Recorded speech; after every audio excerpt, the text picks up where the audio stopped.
Hello besties, this week we're doing this beautiful swimsuit model. Thank you so much to our bestie Nikki Hamilton for the inspo, but also I want to make sure to welcome you to our channel and check out all our social media platforms under Misfit Makers, and don't forget to subscribe to our YouTube channel to get notified. Also check out our website and our Patreon.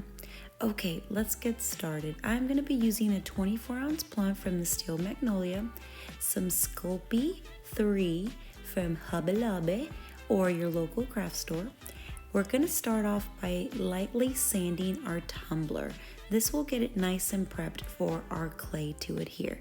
So here I am conditioning the clay. So use your finger muscles to get that clay nice and soft and pliable and ready to go.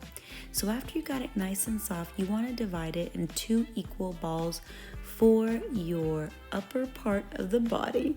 I'm using a little Easter egg here as my little mold. You can use your hands, but I saw this, we're right around Easter. My kids had it. I'm like, let me try it. I think it sounds like a good idea. So it kind of got stuck, but I used that little spoon to kind of dig it out. But at least it gave me a form to start with. Remember, guys, be easy on yourself. 3D art is hard. It is not for the weak. So take your time, play around with it, not too much. You are going to be doing a lot of fondling during this tutorial, but anyway, so I place my 2 equal balls on the tumbler, and now I'm kind of shaping them, smoothing them out. And if you notice up high, I'm smoothing out the top. You don't want it to have a nice, like a crease on it. I'm using a little alcohol on the tip of my finger to kind of rub off any creases and kind of smooth it out nice. You don't want to use too much, but just enough to get it nice and smooth. Work it around your form here. I don't even know what to call them. Work them around your tatas. Again, guys, tatas come in all sizes and none of them are the same. So if one's a little bigger than the other, it's okay. If they're a little saggy, that's fine too. Make it your own. Look at yourself in the mirror if you want, or find a picture, or just roll with it. I'm using a little silicone tool here to continue my molding and fondling. I'm going to get kicked off of YouTube. Anyway, so I'm using this little trimmer here that came in a like a clay pack from Hobby Lobby, but you can use whatever you have around, maybe an exacto knife. I'm just kind of flattening out the edges, make sure everything is nice and adhered to my cup, and trimming up any excess around the cup. After you have your tatas just like you like them, just let it go. And now we're going to work on the bootay. We're basically going to do the same method that we did for the tatas, but I'm going a little bigger because this girl has some junk in the trunk. So again, we're going to place them on our tumbler. Make sure that they are centered to like the back, because when I was doing it, I noticed that they were a little to the left, and we can't do our swimsuit model wrong. We got to do it right. See, I picked them up and placed them. Also, make sure they're not too low or up too high. You want to make them proportionate to the body. But hey, not all booties are created the same. Little booties need love too. So if you want to make small ones, that's fine. For me, I said, let's go big or go home. So anyway, I'm doing kind of the same method, but I'm not bringing it as high as the front. I'm kind of also flattening up all the edges right there, making sure it's adhered to my tumbler really good. Use a little bit of alcohol like we did with the tatas, and smooth it out. Make your booty nice and round, nice and smooth, nice and voluptuous, and just kind of take your time fondling. And let me stop saying fondling, I'm gonna get in trouble, but molding your work of art. So after you have it where you want it, gonna do the same, gonna trim off any like excess. Make sure that your flat ends right there are not too thick. You want it to be nice and smooth, so when you apply your glitter and your paint and every epoxy, you don't see the big creases in the butt. You want it to look natural, not like a BBL, okay? Okay, you want to set your oven to 275 and for 15 minutes. I actually put it in a little too long, or I don't know what I did, but I kind of burnt mine. So kind of follow the directions of your clay, and also some ovens heat a little hotter, I guess. I don't know what happened, but it's okay. We're gonna fix her up, patch her up with some UV resin. I'm gonna fill up some of those cracks. That's what you see me doing right now, using some UV resin from the glitter guy to adhere anything that may have cracked or may have split a little bit. But everything's fine. We're gonna cover it with epoxy. It's not gonna matter.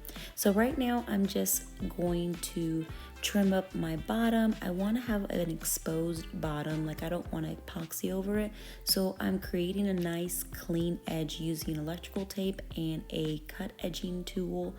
And so now she is ready to paint. I'm using blush by CCDIY's Pop of Color and a makeup brush from Wet n Wild to paint my cup. I'm gonna give it one nice coat, make sure it dries before you go on to glittering. After you're done giving her a nice paint job, it's time for glittering. I'm going to be using Nudie Nikki and Hot Cocoa from the Glitter Guy. I mixed a little bit of them together. I kind of want them to have a nice little tan, kind of like beginning of the summer tan, you know. So anyway, I'm using UV from the Glitter Guy, and I'm just using a tiny little bit, making sure I get all those crevices, and then I'm going to go for it. I'm just going to glitter it a little bit at a time. I'm using my little mixture of Hot Cocoa and Nudie Nikki to give her the perfect sparkly tan. So after she is nice and glittered, you want to remove that piece of tape. You want to remove that tape before you cure it, or else your tape will cure onto the cup. So after that, you want to go ahead and put it on your UV light and let it cure for about 5 minutes or so. Next, I failed to record, but I gave it another coat of UV right over it, cured it, and now I'm going in with FastSet from CCDIY and giving it one good coat and then one final coat of artist resin. That way she is nice and smooth and ready for the rhinestones.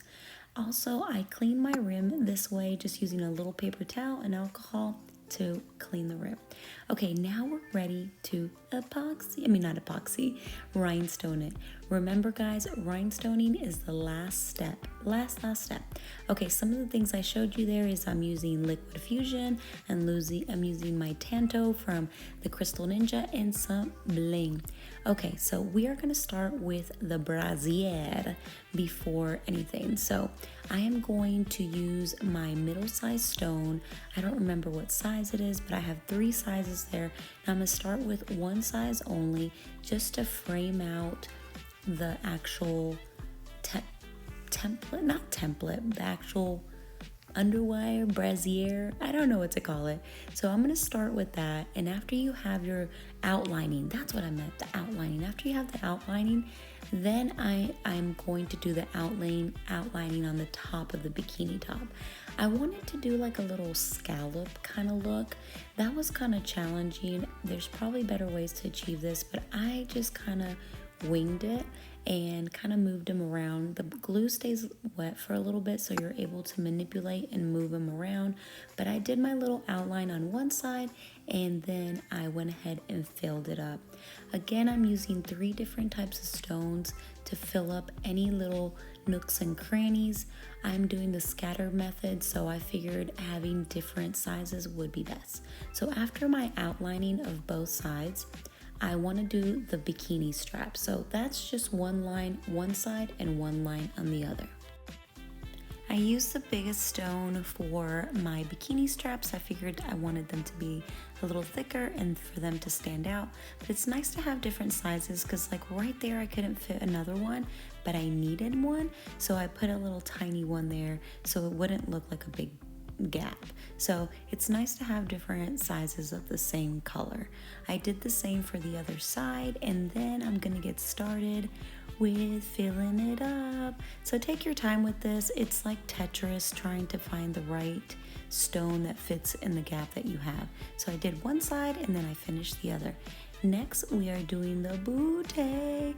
Since she has such a voluptuous and nice derriere, I wanted to give her a cheeky bikini bottom. So I started with a big stone in the middle and then kind of winged it. You know how I am. I winged it. I just put a little bit of glue and then kind of shifted my stones where I wanted them, and it just worked really good. Really good. I really struggled trying to get these straight because I wanted to make sure like it was in line with the crack, you know. I didn't want them to be like off-centered. So anyway, take your time and just kind of play around with it. If you need to remove glue, just use a little bit of alcohol to rub it off and then start over. But like I said, the glue stays wet, so you're able to manipulate like you see me doing here. So then after that, you got the top. You want to make sure you centered it to the bottom of the crack, okay? So I started with like a glue dot right at the bottom crack, and that's where I started my venture up, or so look, it's giving me trouble here. It looks like a booty hole, but anyway, here we go. So it's going up, and you're just gonna have to line it up. See, you go. Now you kind of see it, right? We all see it. It's a cheeky bottom. So after that, we're gonna fill up the cheeky bottom. Again, playing Tetris, trying to find the right stone that fits in the right gap. I have 3 different sizes, so this makes it a little bit easier, but still challenging. So take your time, take some breaks, and have a good show to watch while you're doing this. Okay, so now she's done. Now we're gonna connect the bikini lines. This is super simple. Just draw a line and follow the line, and then you got it. So do that on both sides, and there she is on both sides. We're gonna do the back strap next. It needs a back strap because it needs to hang on to something, right? So same thing, line of glue, and I'm using the biggest stone to do that across the back. Next, I decided to get a little fancy, and I'm gonna do a little bow.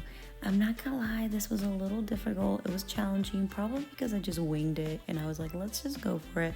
But I'm using the tiniest stone to kind of create a little loop, a little tie in the back. And so I did that. I did 2 little bunny ears and then did 2 little tails on the bottom. Again, super easy to do, so just take your time. I also did 2 little ties on the sides, and look how cute she turned out. After this, just let her dry, and then she is ready to be used. And look how fabulous she is. She's such a beach babe. So I hope you enjoyed this tutorial. Thank you so much for our Patreon members for your continued support. We love you, and make sure you subscribe and follow our YouTube channel and check out all our social medias for all updates on Misfit Makers. Till next time, besties. Bye.